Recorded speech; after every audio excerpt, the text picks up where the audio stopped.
Hello, everyone. Today we'll be looking at women in tech. And I think it's quite an exciting topic. It's one that's emerging in the UK and is massive. So I'm really glad to share this experience with these phenomenal ladies over here. But before we start, I'd like to allow each panelist here to introduce themselves, your name, your job description, and just make your introduction to the audience. Do you want to have a go first? Hi, good morning. I'm Patricia Friedman. I am actually located here in Singapore. I'm at United World College of Southeast Asia. Those of you familiar with it know that it's gigantic. So I'm on the East Campus, and my role there is as a digital literacy coach. Nice to meet all of you. Emily? Hi, everyone. My name is Emily Lai. I'm from HP. I'm a head of Alliance Management for the PC business in the Asia-Pacific region. Very happy to be here. Just moved here from the US to Singapore, so glad to be joining this conference. Thank you. Great, thank you. Hi, I'm Jessica Hale. I'm the Director of Learning and Innovation for Oasis International School in Kuala Lumpur. I've been in international education for 17 years now, and I'm on a team starting a new international school in KL. We're due to open in August of next year. Thank you. Hi, I'm Linney. I'm an instructional technology coach over at Singapore American School, and I work in the elementary division, and this is my 3rd year here in Singapore. And hi, I'm Cris Turple. Originally from Canada, I moved to Hong Kong, where I was the ICT educational specialist for the secondary section of the school. And just last year, I actually moved here to Singapore and back into the classroom to share my love of storytelling and media production as a grade 7 to 10 English teacher. Great, thank you. So as you can see, we've got quite a big mix here from all walks of life and different sort of specialists in the schools and in industry. So what I'm going to do is I'm going to just start out with a question to a targeted individual, not that you don't have nothing to worry about, and then we can take it from there. So if we start with Jessica, your role is a Director of Learning and Innovation at the Oasis International School. I understand you also have a PhD in Educational Tech Leadership, so that's quite interesting. It'd be great if you can expand on that. And then taking that forward, can you tell us about your leadership style and philosophy in your working environment? Sure. You could have me talking all day about this topic. Go ahead. Yeah, my earned degree is in global educational leadership, and it was really powerful because it focused on cross-cultural leadership, and that's ever so relevant, particularly in international school setting and in Asia, and how to communicate, and particularly how to communicate those leadership skills. I'm just going to point out 2 things that I really value with leadership. Number 1 is a vision. That vision has to be clear, has to be articulated, and really having a clear vision is the foundation of building a culture. And that can be wherever your sphere of influence is. It can be as an EdTech coach, it can be as a head of school, but that vision is so important because if it's not articulated, then whoever you are leading, really, they don't have something to follow. Second of all, I think this can be particularly challenging for high-performing women would be the concept of collaboration. I think particularly with women in leadership and women in technology, sometimes we have had to work so hard to get to where we are, and I know we're going to kind of touch on that a little bit more later on, but I hate to use the word controlling, but I don't know how else to put it. We know what we want, and we've had to work so hard to get there. But I cannot emphasize enough the power of collaboration and the power of servant leadership. Identifying people around you that are good at what they do and empowering them and encouraging them to shine will actually make an incredible environment, actually empower you as a leader. So I know we'll probably expand on some of those topics further in the discussion. What about you, Emily? You come from a very different background, a more corporate environment. What's your style of leadership? I would agree with you that empowering the people around you is key, super important. And as a leader, I think it's super important to get the best out of your team members, extended team members, And ultimately, it's all about teamwork, and that is going to bring a collective success to the overall larger team. Okay, so just picking up on that, and so the question that's come to my mind, because educational technology is such a new area, and there is the consensus that sometimes you need a leader in the space, because it's very easy to get lots of different ideas from lots of different people, and then it's difficult to kind of choose the journey you want to go on. Do you think generally you have to lay out the blueprint first so others can follow and then collaborate? Do you think there's a need to sort of say, this is the strategy, this is the vision, this is what we're going to do, and then get the others on board? What are your thoughts?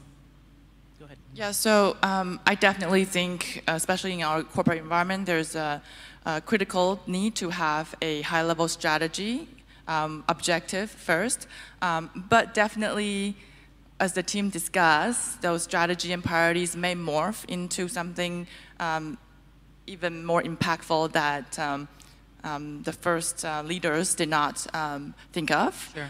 That is the power of collaboration and teamwork. Yeah. So I think the constant evolution of ideas is very important in today's technology world. Okay, brilliant. Anybody else have anything to say about that? Tara? So I'd say working in an international school and really working in any type of school, particularly in the international community though, we have teachers who come from a lot of different walks of life, right? And we have teachers who have very different backgrounds, and maybe they worked for a tech startup, maybe they worked in a biology field. Regardless, they come in with this very unique set of skills that varies per teacher. So like when we introduce things like VR, we say, you know, here are the tools, and then kind of let them explore and inquire about how to integrate them.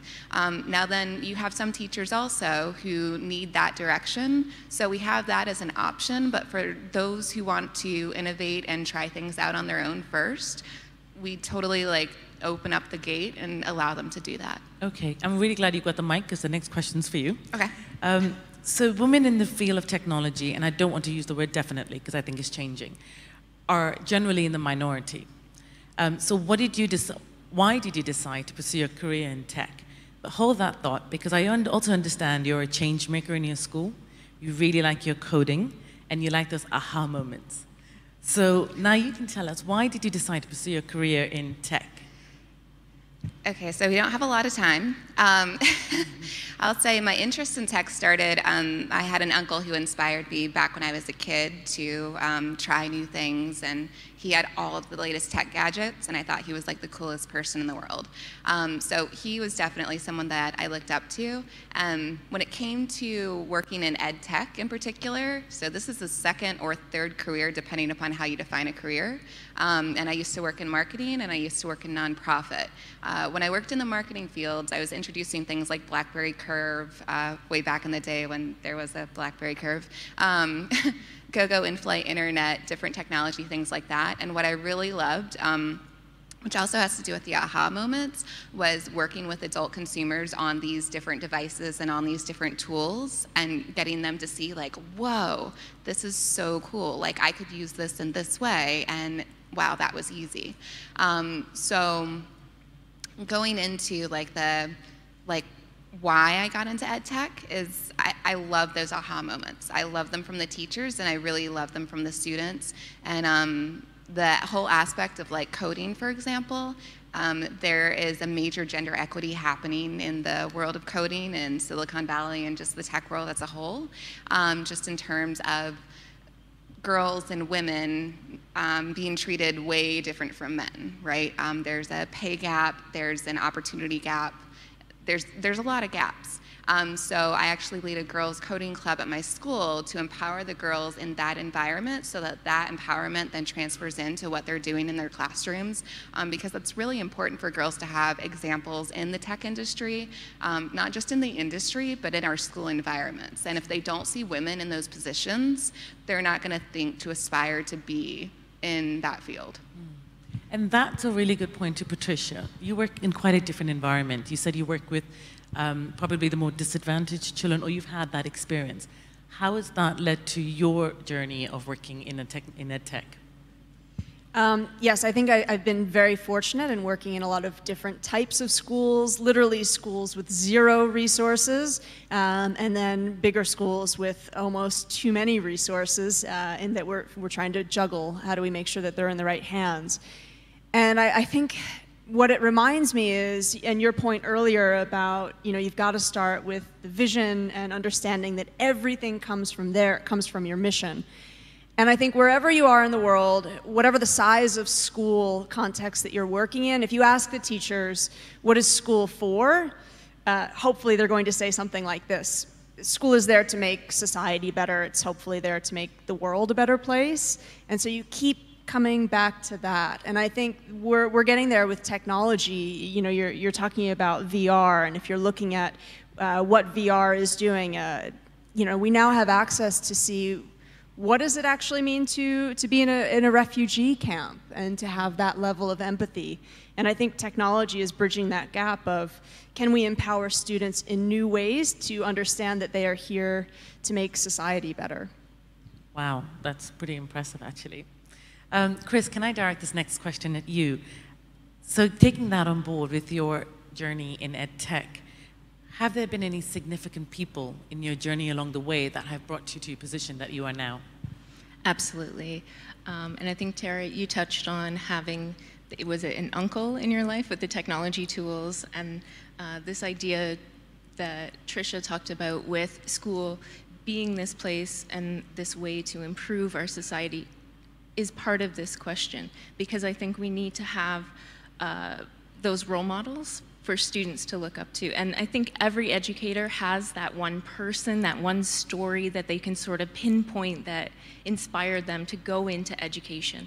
And I, of course, have that as well, but when I think about my journey in educational technology, it's actually the ability for me to connect globally that's had the greatest impact on my practice.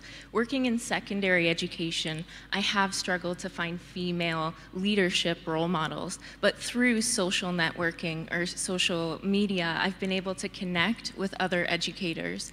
And when I first started off teaching, I would post things like a picture on Twitter, and I would get comments back saying, oh, that's fantastic, you should start a blog. And when I started blogging, I would get comments back saying, that's fantastic, you should run a workshop. And it was this encouragement through my online network, many of whom I had never met in the flesh, that most profoundly affected my practice. Henry Jenkins, out of MIT, he wrote this report about participatory culture. And in this report, he talks about the digital divide. We've had conversations about this digital divide for a long time now. Those who do have access to technology and those who don't. But what this report actually reveals is that that digital divide is changing. And it's now a divide between those who know how to network and work in online communities and those who do not. And I think it's this encouragement I got from an online community that has pushed me the most in my leadership roles in educational technology, and it's the thing that I encourage the most day to day in my classroom with my students, teaching them how to navigate those online communities. So I see you're also a Google Education Certified and Apple Distinguished Educator. And so from what I can tell, a lot of us, or you, have doctorates and certifications. Do you generally tend to take this intrinsic motivation of yours and encourage others as well to come on board and get just as qualified? I'm going to piggyback on what Cris said, the power of networking. Yeah. Conferences are great, but honestly, conferences are almost a catapult for the networking that's going to happen beyond here. I appreciate EduTech is having us tweet and hashtag and all of those things because they're really, really powerful. Dyer and Christensen give 5 skills of an innovative leader, and one of those is being networked. And what we're seeing now is that that's predominantly happening digitally. So I would recommend, I mean, that's one of the most powerful things that we can do as a leader, is not only for our own encouragement and best practice, but also modeling that, whether it be for students or mentoring other leaders. So there's this image you might all know about. If you Google leadership, it's walking with your team or walking ahead of your team or walking among your team or behind the team. And I think that those are just different leadership models that many people come along the way. My next question is to Emily. How has your unique background prepared you for your success in the industry? You're the Director of Alliance Management at HP. You have significant experience with product management and business management, etc. So what have your successes been along the way in order to get you where you are? Right, yeah, so I'll share a little bit about my journey. Okay. So I've lived in 5 countries and 6 cities so far. Just moved to a new country. So my background, so I had a bachelor's degree in science, and then I moved on and decided that I wanted to do something more interdisciplinary. Discovered a great program at the Cambridge University in England. So packed my bags and went that way. And that's a great place for me to learn, of course, but most importantly, met with talents from all over the world. And that was super important for me to build my personality as I enjoy being a global citizen and being able to speak different languages. Chinese, of course, English, and most importantly, speaking both the technology language and the business language. So when I joined HP really encourages career development through rotation for young professionals, move to different countries, move to different roles. So I've done product roles, working closely with very technical people, R&D people. I've done management roles, working closely with the sales team, really know what's going on down on the field. What is it like to be competitive and really selling the technology that we're so proud of into huge customers, right? So this unique background, and at the same time being able to keep the open-mindedness, I think really enabled my own personal achievements, and that's how I landed here. And hopefully the journey will continue, and it'll be great. Great, Yeah. thank you. Because there's a lot of us here who are in the EdTech space and are obviously on the same journey and want to get started in the journey, I'd like to ask Tara, actually, if you could take us through your journey. What have been your stages to and so how you've got to where you are now, and actually, what do you think would be your next step? Okay, so that's really exciting. I'll start with the next step. So this is actually my last year in Singapore. I'm not really sure as to where my next step is going to be, but I'm really excited. For a long time, well, a few years, which is kind of a long time, I have been focused on getting girls empowered and teaching girls how to code, because that's a real imbalance in the culture and in the industry. And so in the next few months, I should have my book on empowering the teaching of programming in a gender equity environment.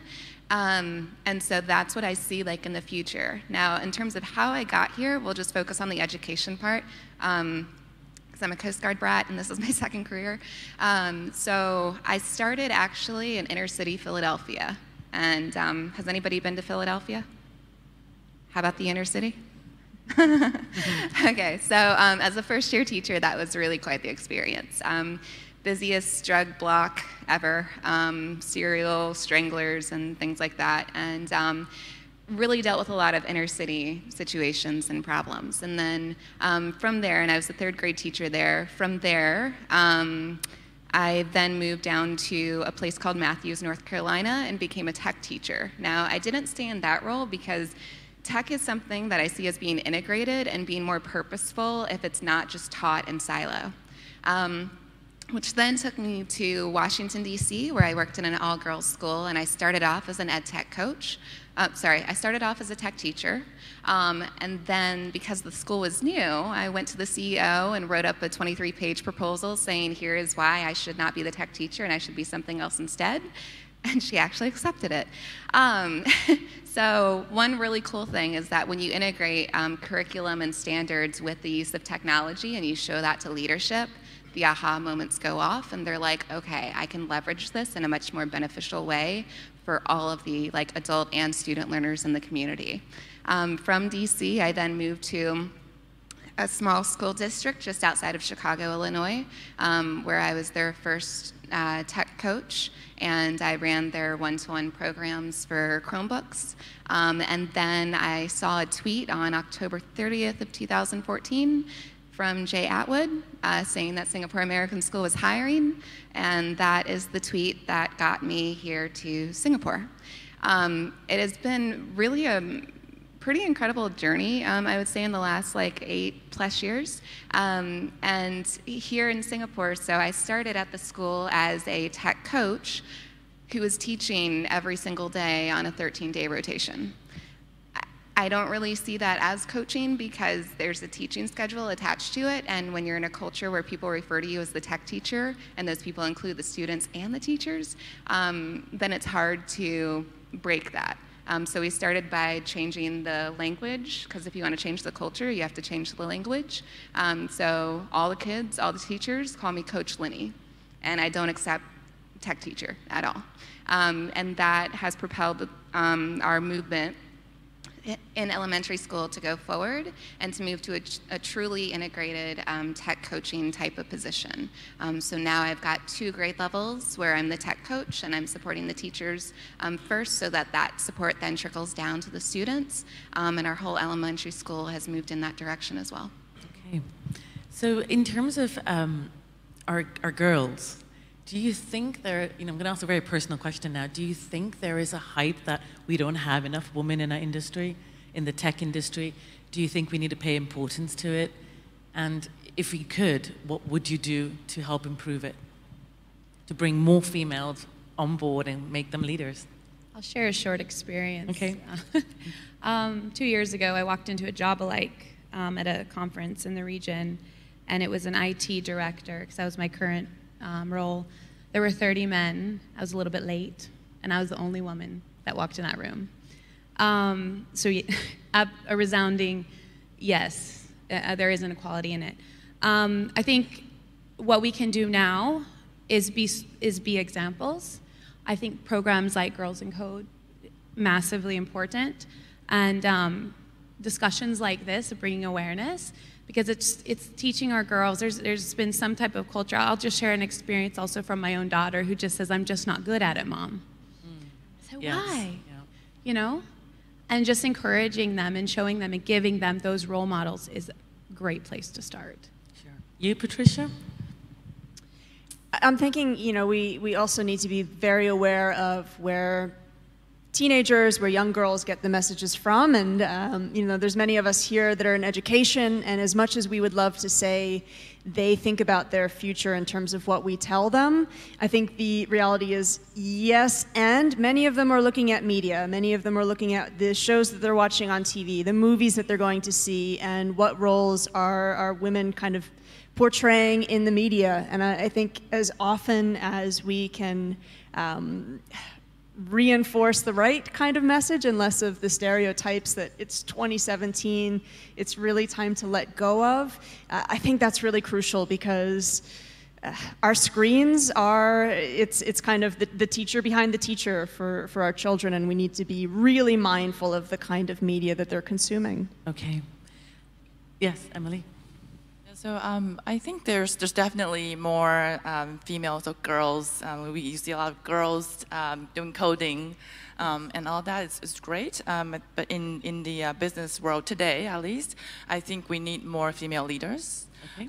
We also need support and more awareness from both female and male leaders to really address and acknowledge this fact. We need to continue to overcorrect until the equality is there. Mm-hmm. So the environment is indeed equal. I think we're getting there. But as executives and leaders in the business world, I think there's a lot that we can do to help make it better for our next generations. Great. So we have introduced the taboo word men. nothing wrong with that in a women's EdTech sort of environment and discussion. And I just wanted to know if you've had any good men along the way who've helped you get to where you get to. I would say, I mean, from my personal experience, I've only worked with men. Most of my working is in an environment as such is always with men. Go to board meetings, they're men. The heads of schools, men. And there's absolutely nothing wrong with that. But I've had a few good men along the way. So any of you as well who have helped you to get to where you've got to? So back when I was in Philadelphia, I went to this PD session led by a man named Brandon Lutz, L-U-T-Z, anyhow. And he really inspired me just in that moment to say, like, you know, here's 60 apps in 60 seconds, and my mind was blown, and I'm like, I want to do that. And so actually, as part of my grad program, I interviewed him, and we've been in touch ever since, just in terms of like getting career advice and things around that nature. Yeah, and he's been really great. Yeah, I agree. Anybody else? Yes. Sure. So we've already spoken a bit about the inequality within the field, and when I was working in Hong Kong, I know I was part of a 20-person team, and I was the only female. And so I think there are a lot of men who have greatly impacted my practice and my learning journey because I'm predominantly surrounded by them.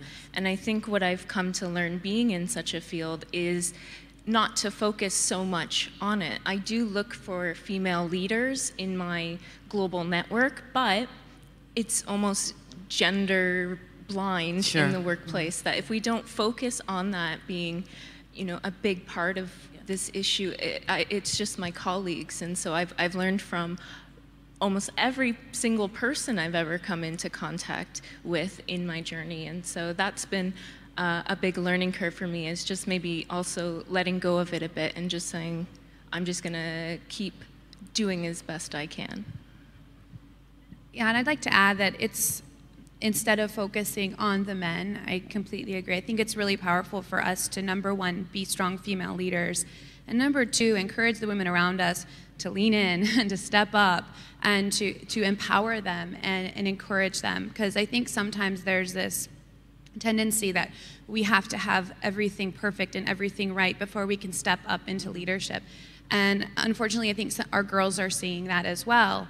And having them be risk takers, having them the freedom to fail and learn from failure, I think those are common themes, men and women, but I think that's something that we can do as women to encourage each other to step into those roles.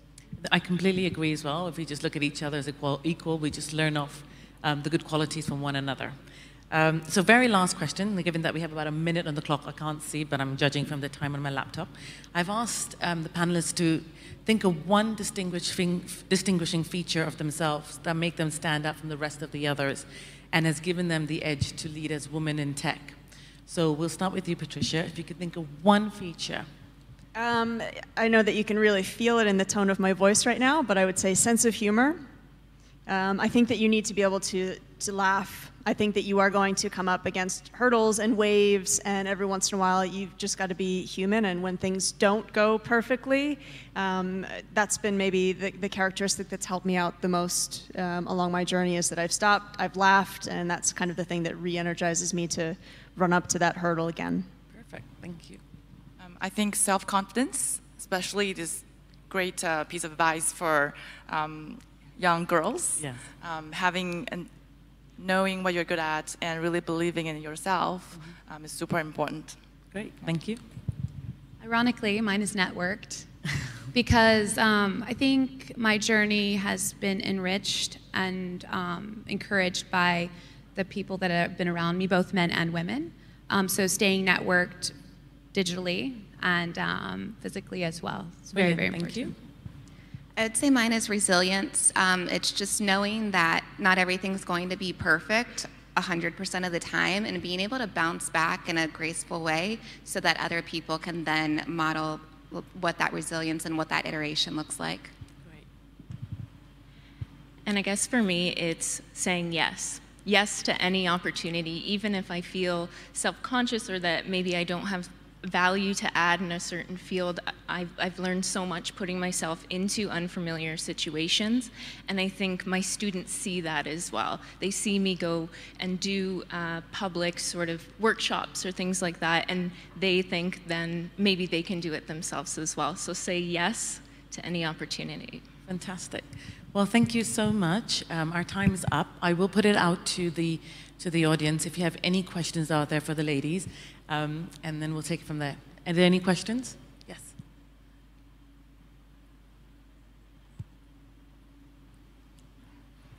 Hi, good morning, and thank you very much for your time. This question is for all the ladies except Emily, because I see her quite regularly. I'm from HP.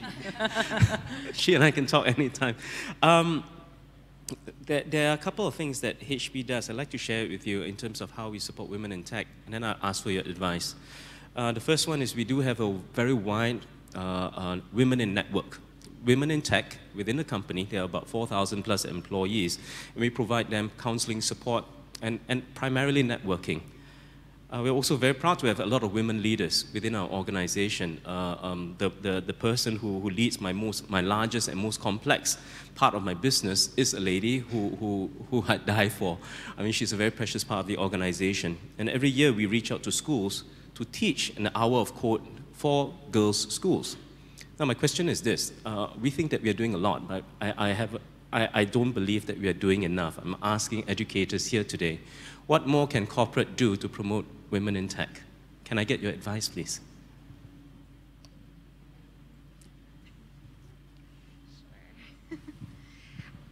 So like Google, for example, what James did when he made that public post about like women's brains versus men's brains, that was not great. But one thing that Google has done, which has been really great, is been create madewithcode.com. And madewithcode.com has really great examples of women mentors and girl mentors who are actively in the tech role and who use coding in their different roles. In addition, Google and Adobe and a couple of others, and UNESCO and the UN, there's a lot, are partners with this program that's been out for 8 years now called Technovation Challenge. And what the Technovation Challenge is, it allows, what it does is it allows girls aged 10 through 18 to create an app. It gives them the curriculum, they decide what to follow, but they're creating an app that solves a problem that relates to the Sustainable Development Goals. So the thing about coding is, yeah, it's great and it's fun, but when you're trying to teach girls how to code, you've got to bring the purpose into it. Just having a robot move, yay, that goes away real quick and girls get really bored. So bringing a purpose and bringing a change-making purpose into whatever corporations are creating, I think is going to be a major driving force in terms of getting more girls into coding. Anybody else? If I can just say, I met somebody once, Stephen Heppel, some of you might know him, he's a visionary, he's quite big in this field, and he said to me that if he has any project work, he'd give it to a female, a woman in charge. And I said, why? And he said, because females, or women in general, can multitask. And you know, they tend to go beyond, up and beyond the, for instance, the 9 to 5, or the standard set of hours, or during that period of time when they're at work. But what comes with that is flexibility and family sort of arrangements. So I think that's really key, working as an employee in a senior leadership area and also with other schools. It's that flexibility, perhaps with those that have families or those that need to work beyond different timings arrangements. I mean, just looking at it from an HP perspective, if you have that many females in your organization, they're going to need that much support too. So I just want to say. Anyway, I think our time is up. So thank you very much, all of you. I hope you found that engaging and inspiring. And thank you very much. Let's give you a round of applause.